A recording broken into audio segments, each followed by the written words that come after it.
Pernah nggak sih ngerasa ada suara di kepala kita yang kayaknya nggak pernah diem? Nah, hari ini kita nggak akan coba ngelawan suara itu.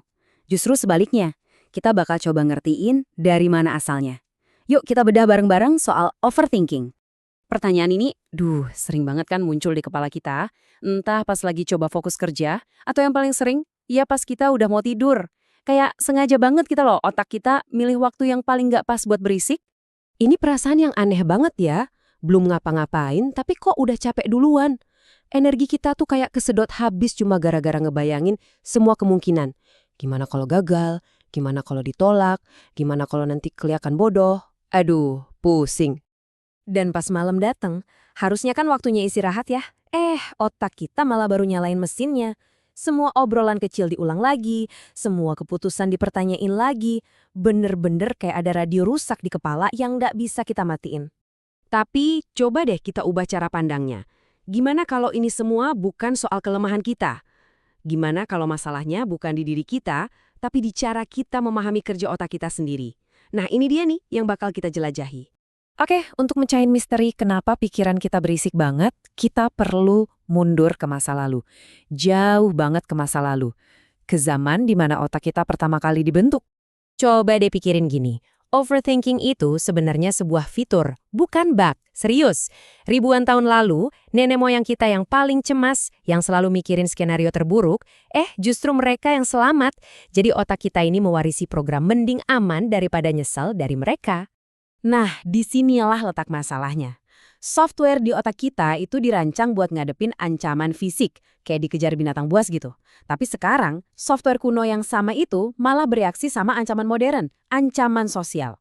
Contohnya, opini orang lain, atau bahkan cuma nungguin notif balasan chat yang nggak datang-datang. Sistemnya sama, pemicunya aja yang udah beda jauh. Terus gimana dong cara kita bedain kapan otak kita lagi ngelindungin, dan kapan dia justru lagi nyabotase kita? Nah, yuk kita lihat bedanya. Ini nih poin paling pentingnya. Kalau berpikir itu produktif, dia maju ke depan, tujuannya nyari solusi.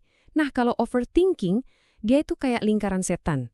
Muter-muter, di situ aja nggak ada tujuannya, dan satu-satunya hasil yang didapat ya cuma cemas yang makin menjadi-jadi.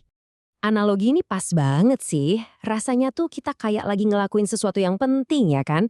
Kayak lagi siap-siap gitu. Padahal kenyataannya kita tuh cuma gerak di tempat, buang-buang energi, tapi nggak maju-maju sama sekali. Oke, kalau overthinking itu gejalanya, terus penyakitnya apa dong? Yuk kita gali lebih dalam lagi buat nemuin akar emosional yang jadi biang keroknya. Overthinking itu pada dasarnya bahan bakarnya ya rasa takut.